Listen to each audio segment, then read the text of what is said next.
Hello students,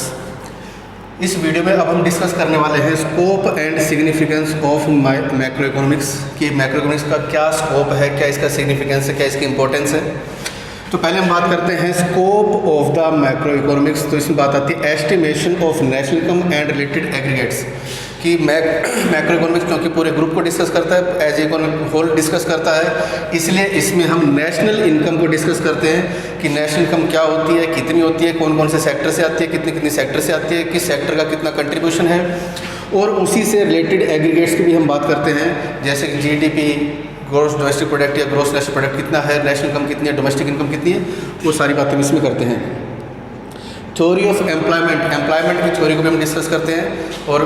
employment की theory एक होती है, क्लासिकल थ्योरी होती है, केंजियन थ्योरी होती है, और केंजियन थ्योरी जो है वो मैक्रो इकोनॉमिक्स से बहुत इंपॉर्टेंट इसका रोल होता है। और केंज ही ने सबसे पहले बताया कि किसी भी इकोनॉमी में बेरोजगारी होती है, अनएम्प्लॉयमेंट होता है, क्योंकि लोग कभी भी अपनी सारी आय को खर्च नहीं करते, कुछ हिस्सा बचा लेते हैं, और जितना वो बचा लेते हैं उतनी ही मार्केट में एग्रीगेट डिमांड कम हो जाती है, जिस वजह से बेरोजगारी फैलती है। वो डिस्कस करेंगे। थ्योरी ऑफ मनी, इसमें हम मनी को भी डिस्कस करते हैं कि मनी क्या है, किस किस फॉर्म में होती है, मनी को कैसे जनरेट किया जाता है, या बैंक क्रेडिट क्रिएशन कैसे करते हैं, मनी का सर्कुलेशन इकोनॉमी में कैसे होता है, वो सारा हम इसमें डिस्कस करते हैं। Theory of general price level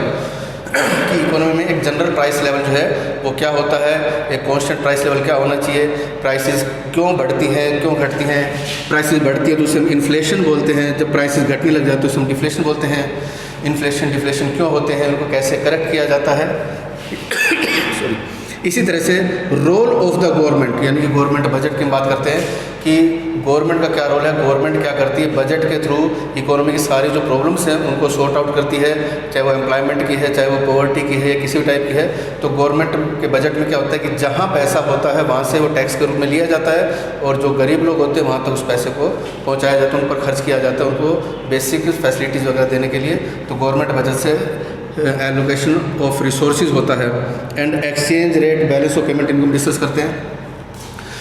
exchange rate क्या होता है कि हमारी करेंसी की वैल्यू इंटरनेशनल मार्केट में क्या है, या दूसरी करेंसी के मुकाबले हमारी करेंसी की वैल्यू क्या है। जैसे हम बात करते हैं कि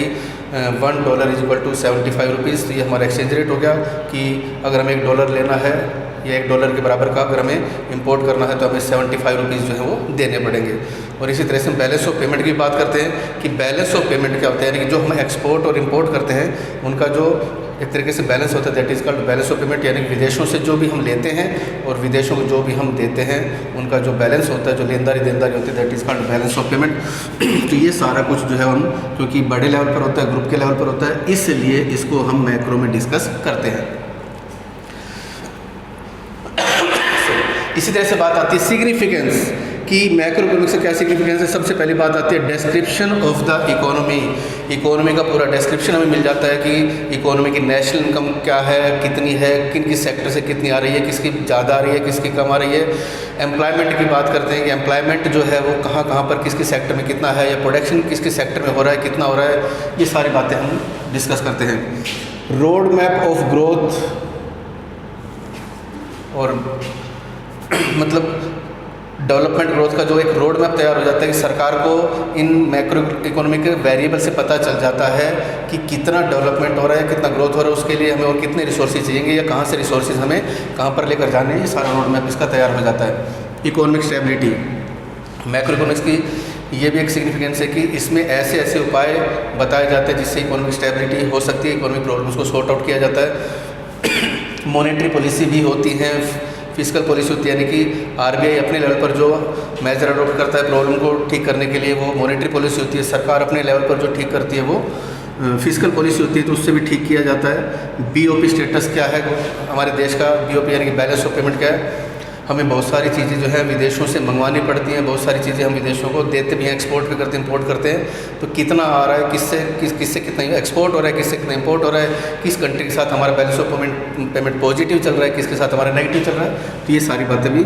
जानने के लिए हम मैक्रो इकोनॉमिक्स को देखते हैं। Problem of poverty and environmental pollution, ये सारी समस्याएं भी मैक्रो लेवल पर ही देखी जाती हैं, क्योंकि ये समस्या जो है वर्ल्ड वाइड समस्या है। पॉवर्टी की समस्या है तो वो भी मैक्रो लेवल पर होगी कि देश में कितने लोग गरीब हैं, जैसे आज हम बात करें तो लगभग 22% हमारी जो पॉपुलेशन हो बिलो पॉवर्टी लाइन है। तो ये सारी समस्याएं डिस्कस करने के लिए मैक्रो इकोनॉमिक्स यूज़ किया जाता है, क्योंकि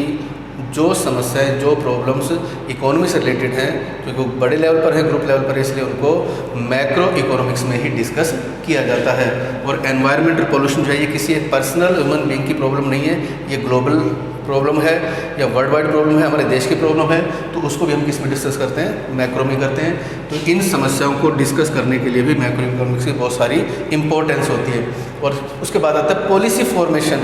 क्योंकि मैक्रो इकोनॉमिक्स से ही हमें मैक्रो इकोनॉमिक वेरिएबल्स मिल जाते हैं, और उन्हीं वेरिएबल्स और उन्हीं पैरामीटर से हमें पता चलता है कि किस तरह की पॉलिसी बनाई जाए, कहाँ पर हमें किस रिसोर्स की ज़रूरत है, कहाँ पर कितने रिसोर्स की ज़रूरत है, कहाँ से रिसोर्स हटाए जाएँ, कहाँ पर लगाए जाएँ, और किस तरह की पॉलिसी बनाई जाए कि डेवलपमेंट और ग्रोथ बहुत ही तेज़ गति से हो, और पहले से भी ज़्यादा डेवलपमेंट ग्रोथ हो, और ज़्यादा लोगों का ज़्यादा से ज़्यादा वेलफेयर हो जाए, पब्लिक को ज़्यादा से ज़्यादा फैसिलिटीज़ मिल जाए, पर कैपिटा सब कुछ उनकी अवेलेबिलिटी ज़्यादा हो जाए। तो इसलिए क्योंकि जब भी हम पूरे देश की बात करते हैं, मैक्रो लेवल की बात करते हैं, तो फिर वो मैक्रो इकोनॉमिक्स के थ्रू ही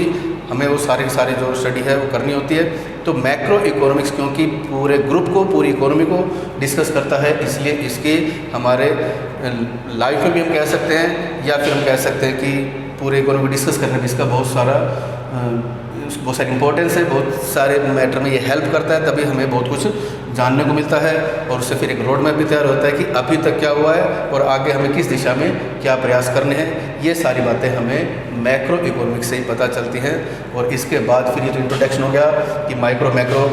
दोनों अलग अलग ब्रांच बन गई। माइक्रो के अपने सिस्टम है, मैक्रो के अपने सिस्टम है, और मैक्रो में क्या क्या हम डिस्कस करते हैं वो भी हमने देख लिया, और इसकी सिग्निफिकेंट क्या है। तो बहुत सारी चीज़ें जो कि मैक्रो लेवल पर ही होती है, नेशनल लेवल पर होती हैं या इकोनॉमिक लेवल पर होती हैं, उनको जानने के लिए भी हमें मैक्रो इकोनॉमिक्स को ही यूज़ करना पड़ता है। तो इसलिए मैक्रो इकोनॉमिक्स का स्कोप भी बहुत ज़्यादा है, और साथ ही साथ इसकी सिग्निफिकेंस भी बहुत ही ज़्यादा है। Thank you.